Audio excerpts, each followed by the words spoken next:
ലൈവിൽ ഇപ്പോൾ കണ്ടുകൊണ്ടിരുന്ന രസകരമായ ഒരു സംഭവം, ജിൻഡോ വന്നിട്ട് നമ്മുടെ ആ ഡൈനിങ് ടേബിളിന്റെ സൈഡിൽ മാറി കമിഴ്ന്ന് കിടക്കുകയാണ്. തുടർന്ന് അർജുനോട് ഒന്ന് ചവിട്ടി തിരുമാൻ ആവശ്യപ്പെടുന്നു. അർജുൻ ജിൻഡോയുടെ മുകളിലേക്ക് അങ്ങ് കയറി തുടകളിൽ ചവിട്ടിക്കൊണ്ട് രണ്ട് കാലുകളും ഊന്നി അവിടെ അങ്ങനെ നിന്ന് നൃത്തം ചെയ്യുകയാണ്. ജിൻഡോയ്ക്ക് ഒന്നും ആകുന്നില്ല.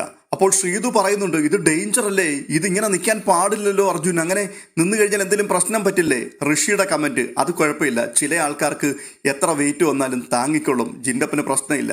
ഉടനെ ശ്രീതുവിനൊരു മോഹം, എനിക്കൂടി ഒന്ന് കയറണമെന്ന്. അർജുൻ അങ്ങോട്ട് ഇറങ്ങിക്കൊടുത്തു. ശ്രീതു കയറുകയാണ്. ശ്രീതുവിന് ബാലൻസ് ചെയ്ത് നിൽക്കാൻ പോലും അറിയില്ല. ഇതൊന്നും അറിയാത്ത മട്ടിൽ ഇങ്ങനെ കമിഴ്ന്ന് കിടക്കുകയാണ് ജിൻഡോ. ശ്രീതു കയറി നിന്നു. അപ്പോൾ ജിൻഡോയുടെ കമന്റ്, എനിക്കൊന്നും അറിയാനില്ല, നീ കയറിയിട്ടുണ്ടോ?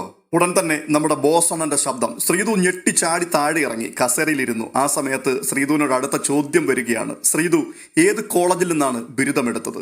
ഈ ബിരുദമെന്നൊന്നും പറഞ്ഞു കഴിഞ്ഞാൽ ശ്രീതുവിന് അറിയത്തില്ല. അതുകൊണ്ട് തന്നെ ശ്രീതു എന്തുവാണെന്ന് പിടികിട്ടാതെ പകച്ചിരിക്കുകയാണ്. അപ്പോൾ അർജുൻ തന്നെ പറഞ്ഞു കൊടുക്കുകയാണ് ഏത് കോളേജിലാണ് ഇതൊക്കെ പഠിച്ചതെന്ന്.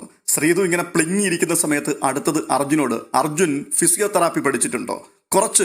ഇല്ല ബിഗ് ബോസ്, പഠിച്ചിട്ടില്ല. വീണ്ടും ബിഗ് ബോസ്, അറിയാത്ത പണിക്ക് പോകരുത്. ഇതെല്ലാം കേട്ടുകൊണ്ട് ഞാനൊന്നും അറിഞ്ഞില്ലേ രാമനാരായണ എന്ന ഭാവത്തിൽ ജിൻഡോ അവിടെ കണ്ണുമടച്ച് കമിഴ്ന്ന് കിടക്കുകയാണ്. ഇച്ചിരി നേരം കഴിഞ്ഞപ്പോൾ ജിൻഡോ പറയുകയാണ്, ബിഗ് ബോസ് ഞാനിതെല്ലാം പഠിച്ചിട്ടുണ്ട്, എനിക്ക് സർട്ടിഫിക്കറ്റുമുണ്ട്, എനിക്കിതൊന്നും ഒരു പ്രശ്നമല്ല.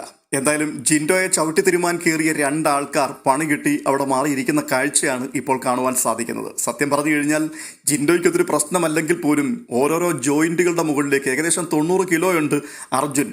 ചില ജോയിൻസ് അങ്ങോട്ടോ ഇങ്ങോട്ടോ മാറുകയാണെങ്കിൽ, ഏതെങ്കിലും ഒരു ഞരമ്പ് പിടച്ചു പോവുകയാണെന്നുണ്ടെങ്കിൽ അത് പ്രശ്നമായി മാറും. ഒരുപക്ഷെ ജിൻഡോയ്ക്ക് ഇത് പരിചിതമായിരിക്കാം, എങ്കിൽ പോലും ഈ ചെയ്യുന്നയാൾ പരിചയക്കാരനല്ല എന്നുണ്ടെങ്കിൽ എത്ര പരിചിതമാണ് എന്ന് പറഞ്ഞാലും പണി കിട്ടാൻ സാധ്യത ഏറെയാണ്. ഇപ്പോൾ തന്നെ സമൂഹ മാധ്യമങ്ങളിൽ ഒരു കൂട്ടം ആൾക്കാർ പറയുന്നത് ജിൻഡോയ്ക്ക് സിബിന് കൊടുത്ത മരുന്ന് കൊടുത്തുകൊണ്ടിരിക്കുകയാണ്, തളർത്തിക്കൊണ്ടിരിക്കുകയാണ് എന്നൊക്കെയാണ്. ഇതിനിടയ്ക്ക് ഈ പണിയും കൂടി കാണിച്ച് എന്തെങ്കിലും പറ്റിയാൽ ഉറപ്പിക്കാം ഒരു കൂട്ടം ആൾക്കാർ ബിഗ് ബോസിനെ തന്നെ ക്രൂശിക്കും. എന്തോ പണി വെച്ചിട്ടാണ് ഇപ്പോൾ തളർത്തി കിടത്തിയിരിക്കുന്നതെന്ന്. അതൊക്കെ മുൻപിൽ കണ്ടുകൊണ്ട് തന്നെ ആയിരിക്കാം തുടക്കത്തിലെ തന്നെ ആ പണി അങ്ങ് നിർത്തിക്കൊടുത്തത് ബിഗ് ബോസ്. മറ്റൊരു അപ്ഡേഷനുമായി വീണ്ടും കാണാം.